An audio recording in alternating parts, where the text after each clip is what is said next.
ঈদে প্রেক্ষাগৃহ মাতাচ্ছে জঙ্গলি। সিয়াম আহমেদের সঙ্গে পর্দায় সুবাস ছড়াচ্ছেন শবনম বুবলী ও প্রার্থনা ফারদিন দিঘি। জঙ্গলি নিয়ে প্রথমবারের মতো ঈদের সিনেমা এসেছেন দিঘি, হয়েছেন প্রশংসিত। তাকে নিয়ে চলছে আলোচনা। সেই রেশ বাড়াতে আজ আমাদের সাথে অতিথি হয়ে আছেন মিষ্টি মেয়ে Dighi. Welcome to Sandelina showbiz tonight. Thank you. কেমন আছেন? এই তো ভালো আছি, আপনি কেমন আছেন? ভালো আছি। ঈদ মুবারক। ঈদ মুবারক। কেমন কাটলো ঈদ? ওয়েল, ঈদ তো সবসময় অনেক ভালো কাটে। ঈদ তো খারাপ কাটার আসলে আমার মনে হয় কোনো ওয়ে নেই, কিন্তু এবারের ঈদটা যেহেতু অনেক স্পেশাল আমার জন্য, ওই হিসাবে তা আরও অনেক বেশি ভালো কেটেছে। তাহলে জিজ্ঞাসা করতেই হয় আপনাকে, জঙ্গলিময় ঈদ কেমন গেল? ও, জঙ্গলিময় ঈদ আমার মনে হয় জঙ্গলির মতোই গিয়েছে। জঙ্গলি যেমন স্পেশাল আমার জন্য, ঈদও এরকম স্পেশাল গিয়েছে। আর আলহামদুলিল্লাহ এখনো পর্যন্ত তো জঙ্গলি আসলে আমাকে খুব আমেজই করে দিচ্ছে মানুষের ভালোবাসায়। আচ্ছা, প্রথমবারের মতো ঈদের সিনেমায় আপনি এসেছেন, কেমন লাগছে? প্রথমবারের মতো নায়িকা হিসেবে এসেছি। শিশু শিল্পী হিসেবে আসলে আগেও আসা হয়েছে, আগেও কাজ হয়েছে, তখন ঈদে সিনেমা এসেছে, বাট প্রথমবারের মতো নায়িকা হিসেবে ঈদে সিনেমা এসেছে। তো এই জায়গা থেকে আমি বলবো কি যে খুব বেশি প্রেশার যেমন কাজ করছিল, কিন্তু এটার ভালো লাগাটা আসলে অপরিসীম। এটা আমি ভাষায় আসলে বলতে পারবো না এটা কতটা ভালো লাগে। ছোটবেলায় ঈদের সিনেমায় ছোট্ট দিঘি আসা আর এখন বড় হয়ে চিত্রনায়িকা হয়ে আসা, এটার মতো পার্থক্যটা কোথায়?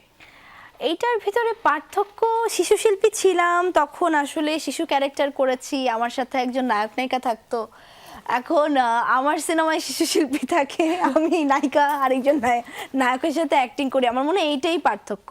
বাকি অ্যাক্টিং পার্ট তো আমার মনে হয় সবারই করতে হয়। কখনো নস্টালজিক হয়ে যাওয়া হয় যে এখন যে শিশু শিল্পীটা আছে সেই জায়গায় আপনি ছিলেন? হ্যাঁ, অনেক হয়। যেমন আমার কিছু কাজে যেরকম শিশু শিল্পীরা কাজ করেছে, তখন আমি দেখেছি সেটে ওরা দৌড়াচ্ছে যে না শর্ট দিব না, চকলেট লাগবে, এটা লাগবে, তখন খুব নস্টালজিক ফিল হয় যে হ্যাঁ আমিও তো এক সময় করতাম এরকম। কিংবা ওরা মেমোরাইজ করতে একটু চিন্তা করছে, এটার পরে কি বলবো, একটু ওদেরকে বুঝিয়ে দেওয়া। তা আমার খুব ভাল লাগে। আমি যখন এরকম শিশু শিল্পীদের বলে দিই তুমি কিন্তু আমার এটার পরে এইটা বলবে, আমি তোমার এটার আগে, আমি এগুলো খুব এনজয় করি। আমার তখন নস্টালজিক ফিল হয় যে আমার সাথে যে বড় আর্টিস্টরা কাজ করেছে তারাও কিন্তু আমার সাথে আসলে এমনই করেছিল। আচ্ছা, ছোটবেলায় মানে শুটিং সেটে কোন জিনিসটা সব থেকে বেশি আবদার করতেন? চকলেট। আর এখন? আমার মনে হয় যে এখন তো খুব বেশি আবদার করি না যে আমার এইটা লাগবে ওইটা লাগবে, বাট এখনও আসলে ডিরেক্টররা কিংবা আমার কলাকুশলীরা এটাকে সিরিয়াসভাবেই নিয়ে নিয়েছে। এত শুনেছে আমার মুখে যে আমি চকলেট পছন্দ করতাম। দেখা যায় যে 5 দিন শ্যুট করছি, কেউ একদিনের মধ্যে কেউ না কেউ একজন আমাকে একটা চকলেট দিবেই যে দিঘি এটা তোমার জন্য। আবার জঙ্গলিতে ফিরে আসি, এই জঙ্গলি সিনেমায় আপনার চরিত্রটি কেমন? ও ওয়েল, এইখানে একটু চরিত্রটা ইন্টারেস্টিং। বাকি 5টা 10টা চরিত্রের মতো একদমই না। আমি জানি না আসলে এরকম কোনো কাজ, মোস্ট প্রবলি এরকম কোনো কাজই এখনো আমি করিনি জঙ্গলিতে যেরকম হয়েছি। এমন না যে লুকসে খুব ডিফারেন্স, এমন না যে আমাকে দেখতে খুব অদ্ভুত লাগছে, একটু অন্যরকম লাগছে, এরকম কিছুই না। But the character herself is a very different one আমার মনে হয়। এবং এই ক্যারেক্টারটি এরকম, এই ক্যারেক্টারটা করার জন্য একটা কারেজ দরকার ছিল, কারণ ক্যারেক্টারটা প্লে করার মধ্যেও একটা অনেক বড় বিষয় আছে। সো ক্যারেক্টারটা তো আমি রিভিল করতে কোনোভাবেই চাই না। আমি চাই মানুষ আসলে এখনও জঙ্গলি যারা দেখেনি তাদের তো স্পয়লার দিতে চাই না, কিন্তু এই ক্যারেক্টারটা আমি বলবো বাকি 4টা নায়িকার মতো না, কিংবা বাকি 4টা ক্যারেক্টারের মতো না। এটার জন্য আমার সময়ও নিতে হয়েছে, এটার জন্য চিন্তাও করতে হয়েছে, এটার জন্য সাহসও অনেক জোগাতে হয়েছে। শুটিং সেট থেকে যদি আপনার সিয়ামের কাছ থেকে কিছু গ্রহণ করতে হয়, তার কোনো ক্যারেক্টার বা তার পজিটিভ বা নেগেটিভ, তাহলে আপনি কি কি গ্রহণ করবেন? আমরা পজিটিভ শুনতে চাই 3টা নেগেটিভ শুনতে চাই। আমি না পজিটিভ আমি বলবো, ওর অ্যাডভাইসগুলো আমি অবশ্যই নিতে চাই। ও প্রতিনিয়ত যেভাবে অ্যাডভাইস দেয় যে এটা এখন না ওইটা, এটা মানে শুটিং বাদেও যখন আমরা একটা নর্মাল ডিসকাশন করছি, ও যেভাবে অ্যাডভাইসটা দেয় আমি অবশ্যই এই অ্যাডভাইসগুলো নিতে চাই। আমি ওর অ্যাক্টিং স্কিল নিতে চাই কিছুটা। মাঝে মাঝে, মানে মাঝে মাঝে না, প্রত্যেকটা সিনেই যেভাবে সে ক্যারেক্টারের সাথে মিশে যায়, মানে কোনোভাবে আলাদা করতে পারি না আমি যে স্ক্রিপ্টের ক্যারেক্টার আর ব্যক্তি সিয়াম আহমেদ, এটা একটা মুহূর্তের জন্য মনে হয় না আমার। এই জিনিসটা শিখতে চাই। আর কি আছে, এই তো সে অনেক হেল্পফুল কোয়ার্টিস্ট, এটাও আমি শিখতে চাই। কারণ একটা কোয়ার্টিস্টের প্রতি আরেকটা কোয়ার্টিস্টের যত বেশি হেল্প থাকবে আমার মনে হয় আরেকজনের অপর দিক থেকে ঠিক কাজটা ওভাবেই আসে। সো সে যেভাবে নিজের জন্য শ্রম দেয়, সে পাশের জনের জন্য যে শ্রমটা দেয়, এটাও আমি আসলে শিখেছি তার থেকে। আর যদি নেগেটিভ কিছু নিতে হয় বা বাদ দিতে হয়? বাদ দিতে হয়, বাদ দিতে হয়, নেগেটিভ বলবো না, আমি বলবো যে যেটা হয়তো বা ওর জন্য নেগেটিভ না, বাট যেটা হচ্ছে সে এতটা পরিমাণ ক্যারেক্টারে থাকে, এতটা পরিমাণ সে সিরিয়াস থাকে তার অ্যাক্টিং নিয়ে কিংবা শট নিয়ে, সে না নিজের প্রতি কোনো রকম খেয়াল রাখে না। মানে আমি একদিন শুটিংয়ে গিয়ে শুনি যে আমার সকালবেলা এরকম একটা ফেস লাগবে যেখানে আমাকে I need to look exhausted, এটার জন্য আমি ঘুমাইনি সারা রাত, এবং আমি স্টিল নাও বিকাল হয়ে গেছে আমি ঘুমাইনি, কারণ আমার এই এক্সস্টনটা ফেসে লাগবে। সো আমার একটা টাইমে মনে হয়েছিল যে এটা তো নিজের উপর অনেক জুলুমও হয়ে যাচ্ছে, সে কোনো রকম তার চোখ ভেঙে পড়ে গেলেও সে ঘুমাচ্ছে না। সো এই সিরিয়াসের দিকের পাশাপাশি আমার মনে হয় একটু নিজের খেয়ালও রাখা দরকার, ওই দিক থেকে অ্যাটলিস্ট এই জিনিসটা হয়তো একটু নেগেটিভ হতে পারে। এছাড়া এর বাদ বাকি আমি কোনো নেগেটিভ পাইনি। ওকে, দ্যাটস গ্রেট। দেখি আমরা জঙ্গলি নিয়ে আরো গল্প শুনতে চাই, তার আগে জঙ্গলির একটা গান শুনতে চাই। ও শিওর। দর্শক চলুন দেখে আসি জঙ্গলি মুভির একটা গান।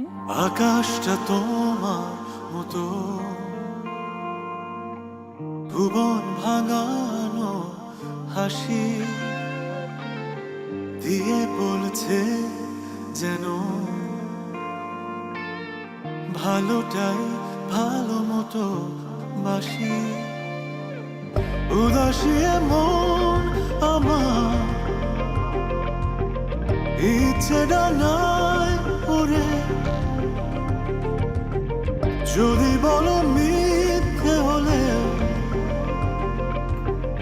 তুমি যে আমার, তুমি যে আমার জনম জনম ধরে ছায়াচ্ছন্ন করে সারাদিন রাত ভরে পাশে থাকবো। জনম জনম ধরে ছায়াচ্ছন্ন করে সারাদিন রাত ভরে পাশে থাকবো। বাহ, কি চমৎকার একটা গান। আমার মনে পড়ে আমি রাস্তায় যখনই হাঁটি তখনই দেখি মানুষরা এই গানটা শুনছে। তাই? আপনি কেমন রেসপন্স পাচ্ছেন? গানটা বের হওয়ার পরে আমি ভালো রেসপন্স পেয়েছি আলহামদুলিল্লাহ। আমার কাছের মানুষজন থেকে শুরু করে মোটামুটি মানে অপরিচিত মানুষ আশেপাশে যারা পড়ে গেছে, মানে একটা ইনসিডেন্ট বলি, আমি ঈদের শপিং করতে গিয়েছিলাম একটা মার্কেটে, তো মাস্টার্স পরাই ছিলাম, সামহাও ড্রেস ট্রায়াল কিংবা কিছু একটার জন্য আমাকে মাস্ক খুলতে হয়েছিল, অ্যান্ড কয়েকজন আমাকে চিনে গিয়েছিল এবং তারা দৌড়ে এসে ছবি তুলতে চাচ্ছিল, এবং আমি বলছিলাম যে অবশ্যই দেখা হবে সিনেমা হলে, জঙ্গলি দেখতে যাবেন। এন্ড দে ওয়ার লাইক, আপনার না জনম জনম গানটা আপু অনেক ভালো হয়েছে, এবং এত জোরে বলে দিল যে দেখা গেলো আশেপাশে যারা আমাকে চিনে নেই তখন মাছ ঢাকার সাথে সাথে তারাও চিনে গেছে। So this was the love I got for জনম জনম। জনম জনম আমার জন্য খুব স্পেশাল একটা গান, কারণ প্রথমত হচ্ছে প্রিন্স মাহমুদ ভাইয়ের এটা সুরে, তাহসান ভাইয়ের কণ্ঠে, এবং আতিয়া আনিশা আরেকটা কণ্ঠ দিয়েছে। সো তাহসান ভাই আমার অনেক ফেভারিট একজন সিঙ্গার, ফেভারিট একজন অ্যাক্টর। সো উনার গান আমি আমার জীবনে এত তাড়াতাড়ি পাবো, মানে উনার একটা গানে আমি নিজেকে দেখতে পারবো এত তাড়াতাড়ি, আমার আসলে এটা চিন্তার বাইরে ছিল। আর obviously whole team and everyone সবাই মিলে এই গানটা আসলে আমার জন্য অনেক স্পেশাল। আচ্ছা, আমার একটা প্রশ্ন, এই গানে তো আমি জঙ্গলি সিয়ামকে দেখতে পাচ্ছি না, তো আপনি কি সেই কারণ যার কারণে সিয়াম জঙ্গলি হয়ে উঠেছে? এটা জানতে হলে তো অবশ্যই সিনেমা হলে যেতে হবে, বাট লেটস সি আসলে ও জঙ্গলি কেন এটা আমরা দেখি, আর এখানেই বা কেন জঙ্গলি না এটাও আমরা দেখি সিনেমা হলে গিয়ে। অবশ্যই সেটা সিনেমা হলে যেই আমরা দেখতে পাবো। আপনার বাবা সিনেমাটি দেখতে গিয়েছে? আমার বাবা একটা ক্যারেক্টারে অভিনয় করেছে এই সিনেমায়, যদিও আমার সাথে তার কোনো কাজ নেই। সে এখানে বুবলি আপুর বাবা, মানে এখানে আমি খুব দুষ্টামি করে তাকে বলেছি যে এখানে এই সিনেমায় এসে নায়িকার বাবা সুইচ হয়ে গেছে, এক নায়িকার বাবা আরেক নায়িকা নিয়ে গেছে, ব্যাপারটা এরকম। সো এটা একটা খুব ইন্টারেস্টিং পার্ট ছিল এই পুরো ফিল্মে। যেই জঙ্গলি নিয়ে আমরা এত গল্প করছি, সেই জঙ্গলিতে কিভাবে যুক্ত হওয়া আপনার?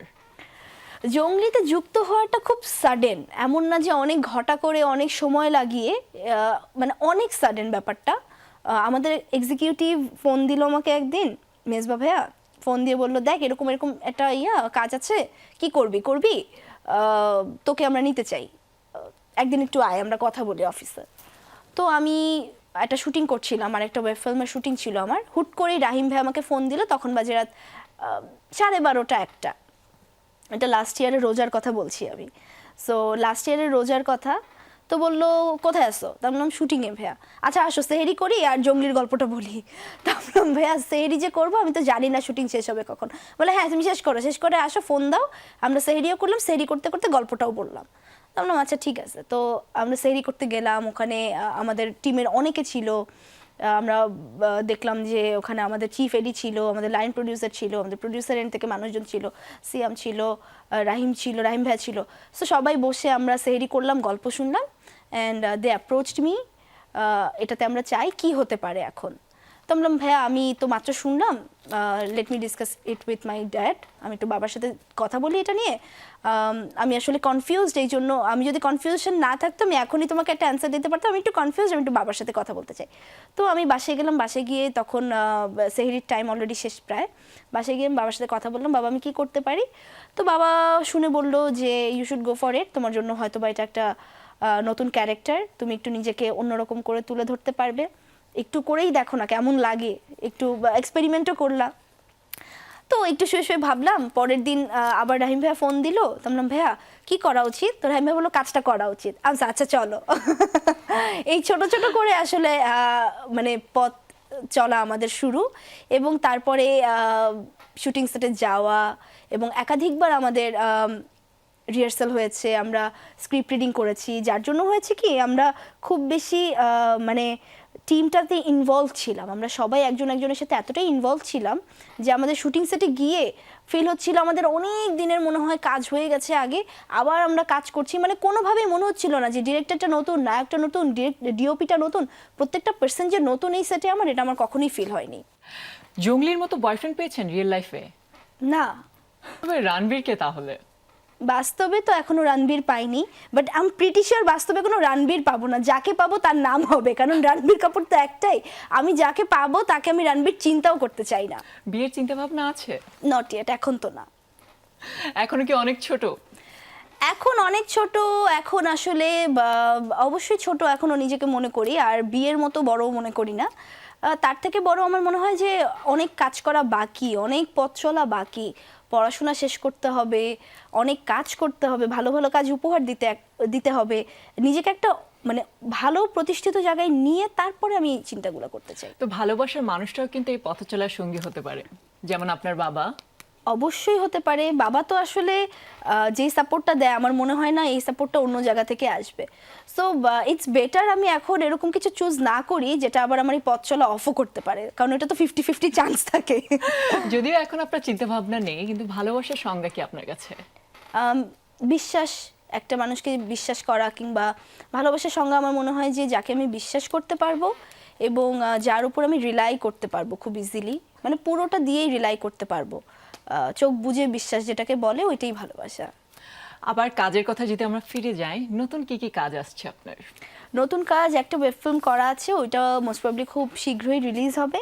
মাহমুদুর রহমান হিমির একটা ওয়েব ফিল্ম করা, দীপ্ত প্লের, ওইটা খুব শীঘ্রই রিলিজ হবে। আর নতুন কিছু কাজের কথা হচ্ছে, আমি আসলে এই ফেস্টিভ্যালের মধ্যে কিংবা এই জঙ্গলির মধ্যে আমি ওই কাজগুলো নিয়ে কথা বলতে চাই না, আমি চাই যে ওই কাজগুলোর সময় কাজগুলো নিয়ে কথা বলতে, বাট সামনে ভালো কিছু আসছে ইনশাল্লাহ। আচ্ছা, ঈদের বাকি সিনেমাগুলো দেখা হয়েছে? ঈদের বাকি সিনেমাগুলো এখনো টিকিট পাইনি, এখনও আমি টিকিট পাইনি, কারণ সবগুলো সিনেমাই এত দুর্দান্তভাবে চলছে যে দর্শক এত হুমড়ি খেয়ে টিকিট কিনছে যে আমি টিকিট পাচ্ছি না।